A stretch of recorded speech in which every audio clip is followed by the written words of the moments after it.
Good morning mga kaponi. Good morning.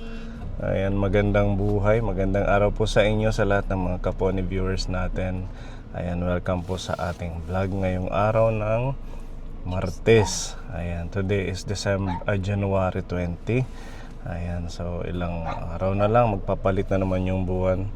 And shout out sa mga kaponi viewers natin, kaponi sponsors, and of course sa mga followers po ng ating page. Thank you sa inyong solid po na suporta. Ayan, malapit na tayo mag 62,000 followers doon.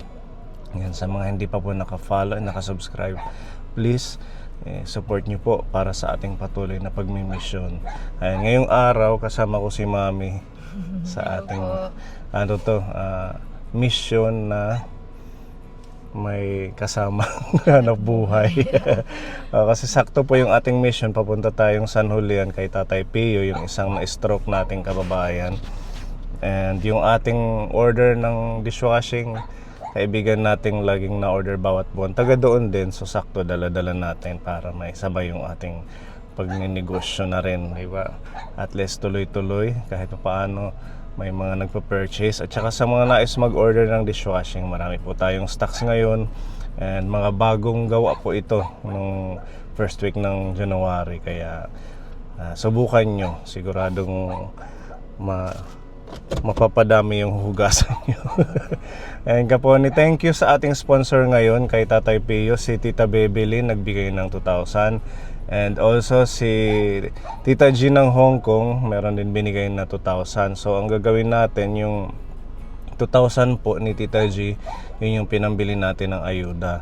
Then yung 2,000 ibibigay na lang po natin na cash, Tita Bebelyn, kasi para meron din siyang hawakan if ever na maubos itong stocks, meron siyang extra na pagkain na pambili. Ayan, maraming salamat sa inyo sa patuloy na pagmamahal sa mga nililingap natin. Ayan, samahan niyo po kami, kaponi.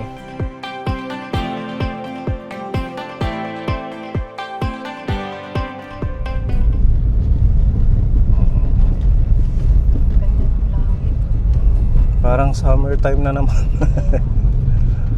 Actually, kakatapos sila ng bagyo last week. Ngayon, bumabawi yung panahon. Ayan, sarap maglaba. Maglaba, mag-swimming. Kaso school days na, wala nang bakasyon. Tapos na po yung maliligayang araw ng mga bata. Ilang buwan na lang din naman. Tapos naman ang school. February, March, dalawang buwan. Hanggang March na lang ngayon. Bago binabalik na nila yung dating school calendar na March. Tapos na.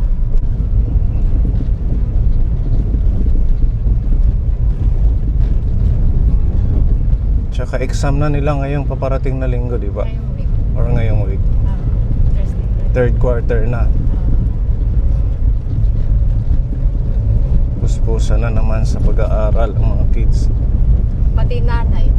Pati nanay. Kasi yung nanay yung nag-tutor.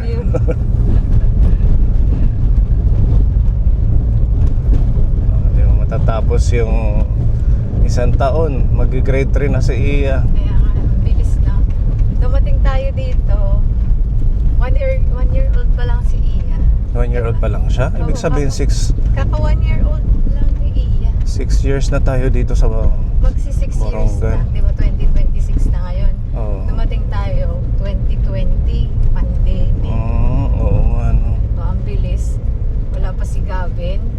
Tapos ngayon pareho na silang nag-i-school. Si Gavin grade 1 na this coming school year. Bilis. Bilis ng panahon. Parang kailan lang. Sa Manila, napakasarap ng ng lifestyle. Siyempre may mga shopping center. Pag wala kang pera, dito wala. Ako mas gusto ko dito. Mas gusto mo dito? Oo, dahil maluwag. At Mas maluwag sa Manila. Hindi. Sabagay kay matraffic na. Diba, ang traffic, pag may pupuntahan ka, maglalaan ka talaga ng isang araw. Pagpasok pa lang sa school, kailangan mong gumising ng sobrang aga kasi kung hindi, maipit ka sa traffic. Pero pag dito, kaya mong mapuntahan napakarami. Buti nasanay ka na dito, mami. Oo.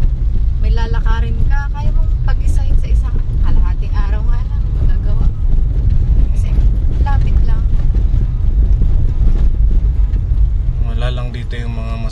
kainan. Masarap sa akin dito yung mga talbos. Mga isda, gusto ko yun. Pero minsan parang nakakamiss din dati. Oh, nakakamiss yung city life. Minsan pumupunta tayo Sa mga UP Town Center. sa Sa Green Hills, na-miss ko sa Green Hills yung daily routine ko doon pagtitinda ng mga gadget. Ka-aircon. Naka-aircon maghapon ngayon. Dati sobrang kinis, ngayon Oo nga. wala na. Naka-aircon maghapon. Ngayon maghapon nakabilad sa araw. Nakabilad, tapos nandito sa mga paglalakad, pagmi-mission natin. Layo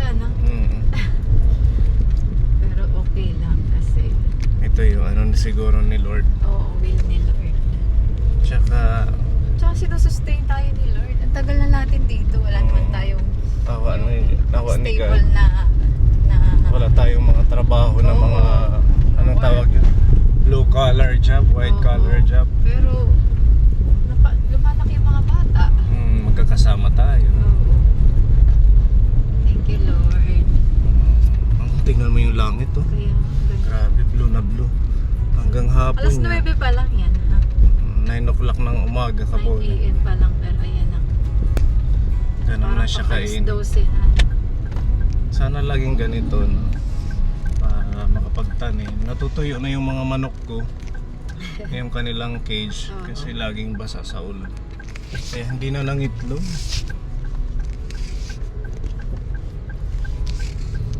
Parang dito parang napapag-aralan or nami-memorize mo na yung panahon. Yung 1 week, last week, bagyo talaga. Talagang yung ulan, marami. Thankful kay Lord kasi itong Borongan, hindi naman siya yung, di ba, yung katulad ng mga Hipapad, mga Dolores na grabe talagang para silang doon. Catch basin, di ba? Maaraw na pero andun pa rin yung Baha pa din. tubig. Oo. Pero dito sa Borongan, pag hupa ng ulan, hupa din yung tubig baha. Kaya expect mo next week, yan, isang linggong ganyan yan. Araw. Tsaka may sama na naman ang panahon. Kaya, Nasa karagatan pa. oo, may kasunod agad yung bagyo. Kaya, sinasamantalang maglaba, maglinis. By end of January. Sana hindi na magtuloy.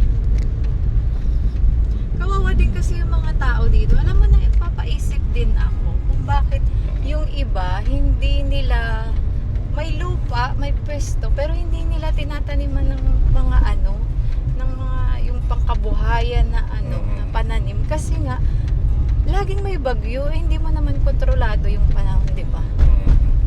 Laging Kaya tinatamaan ng bagyo. Maraming mga may lupa na hindi ginagamit O kasi ginagamit man nila palay. Mm. Tinataniman ng palay. nasisira lang pag Nasisira nagtatanim talaga. ka. Kaya dito mainam niyog tsaka saging. Kaya yun yung Na-observe mo kila Tekram nung nandun tayo. Oo. Diba? Yung halos isang buwan, walang ulan. walang ulan pero Ambon lang ng ang kanilang pananim gaya ng ampalaya, 'di ba? Nasustain nila kasi meron silang patubig. Dito naman hindi mo kailangan patubig kasi sobra-sobra ang tubig. Oo. Kaya nalulunod naman yung mga Kaya halaman. maganda kila Tekram dahil yung lupa, di ba malapit sa bulkan yung pinatubo. At the same time yung panahon. Ayan, yung mga pananim ng mga tao. Nilalatag nila dyan. Mga gulay-gulay. Oo, yan yung mga, kumbaga, parang backyard, ganon. At saka may mga farm din silang maliliit. Usually pag ganitong lugar, luya, Luya, talbos, chives, yan yung mga mainam na tumutubo. At saka pag pechay talaga hindi. Oo. Summertime lang. Pechay summertime. Kahapon nagkikrave kami ng pechay, wala kaming makitang pechay sa palengke. Yan yung mga pang all season ba? Yung mga luya. Kaya minsan blue ng dagat to. Oo, ganda.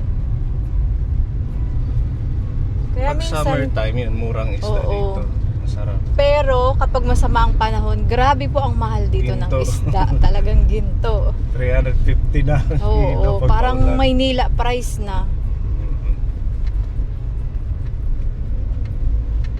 palabas na tayo ng Borongan. Oo. Dito na Bilis tayo sa Sabang. Oo. Ano po ito kumbaga itong paglabas namin ay may oras dahil by 11 kailangan namin makabalik ng Borongan para magsundo naman sa mga bata. Buti si Ate Lorna, siya po ang naiwan sa tindahan. Wala pa silang face to face. Next week na daw, face to face na sila. Mula nung nag-earthquake dito Kaponin nung kailan ba yun? 3 months ago, September, gano'n? November yata, October. Oo, natigil po yung face-to-face classes ng mga college dito sa university dahil nga sa yung pundasyon ng mga building doon nagkaroon ng mga crack, so itinigil muna. Ngayon, sabi ni Lorna, by next week magkakaklase na sila. Sure. Kaya lang doon sila sa gym magkaklase. Hinati-hati yung room kasi hindi na pwedeng Gamitin. oo, dahil na ang lalaki ng bitak ng classroom. Di ba building yun may second floor, nasa second floor sila. So yun, doon sila sa classroom. Okay na din kasi sa totoo lang yung online class, hindi siya talaga, wala kang masyadong matututunan. Marami kasing factor pag online class, baka mahina yung signal or mahirap yung wifi o kaya naman yung gadget mo baka hindi sapat dun sa di ba? Yun yung Lalo na nakaka-apekto. Mga taga-malayong baryo. Sabi nga dito ng mga ahente na umano sa bahay tulad ng mineral water, sabi niya, humina ang negosyo dito sa university, di malapit siya mga tindahan kasi nga walang face to face, so affected talaga yung Sarado yung mga karinderya. Oo, nagsara yung mga karinderya, mga tindahan, maraming nagsara. Diba? Hindi mo talaga masabi yung panahon, no? Akala mo okay na, maganda na kasi yung pwesto mo nasa school diba? Pag school, sigurado meron kang customer. Pero pag may mga nangyayaring ganyan, biglang may stop. Tigil hanap buhay. Ganyan ang sitwasyon dito. Parang nung pandemic din walang mga hanap buhay. Magsa 7 years na pala 6 years. Nakaka 6 years na po kami dito sa Borongan. Ha? Kala ko SM. How I wish. Para hindi na tayo pupuntang Tacloban. Yung pinakapasyalan Kapone dito sa Eastern Samar o sa Samar, pag gusto mong mamasyal ng konti, iba naman yung titingnan mong mga building sa Tacloban. Ibang view naman. Meron doon mga Robinson, mga lalaking store na wala dito. Yung parang Manila na din. Pero alam mo doon, nababasa ko yung page daddy doon sa Tacloban. Ang daming mga nagsarang negosyo. Kasi Siguro dahil online na or dahil may Robinson. Ewan ko. parang sobrang na din ng Mahal siguro upa. 70,000 daw per unit. Oo. Tapos mahina dahil maraming naglabasan ng mga bagong business na mga galing Manila. Kaya tumumal na yung nila doon, yung mga maliliit na store. Maraming nakita ko din sa sa At balita. saka yung iba kasi online na ino-order. Yung Online mga shop. di ka na magpupunta sa physical store, diretso na sa online na lang. Kaya Marami ring apektado sa mga ganyan. Magbabago ng ba 'yon? Marketing strategy ng mga negosyo.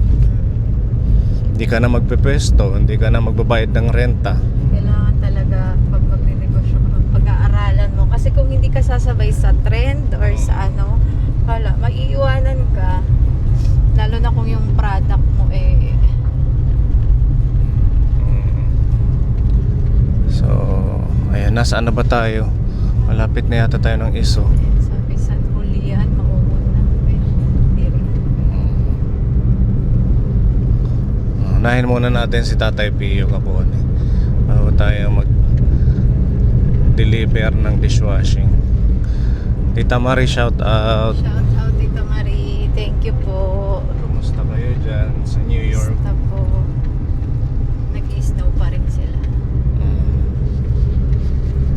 parang lumagpas na tayo. Hala, Kakakwento.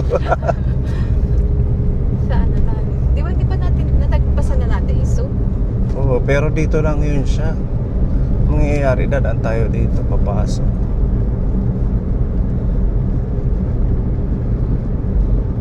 Doon sa sinasabi mong SM, yun na yun eh.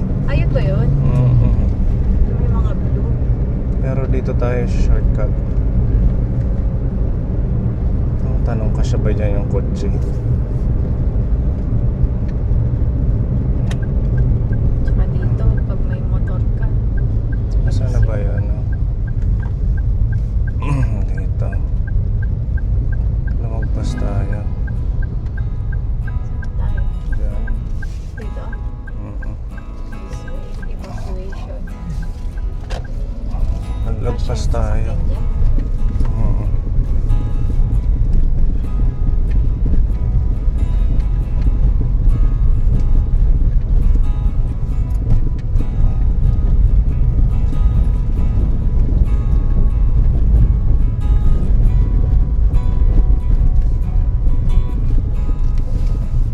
Looban pala to. Kaya pala ayaw niyo mag-coach. Hindi ako sanay pag mga Nakamotor kasi minsan maliliit yung daan.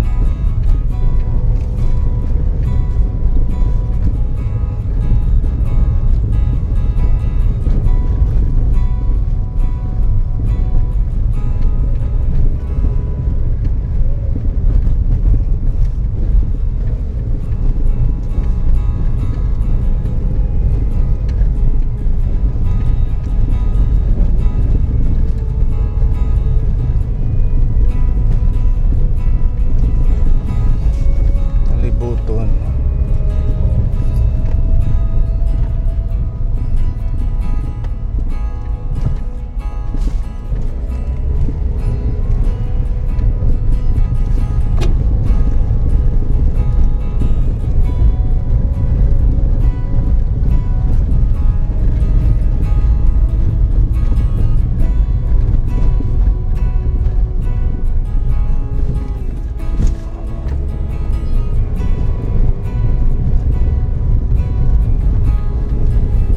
Meron dumaan din, mahirapan adjust. Nag-feeding na rin kami dyan sa gym nila. Yan yung magandang view dito. Ang mga view ng palay. Palayan. Oh, ganda oh. Sa Manila walang ganyan. Puro building na matataas.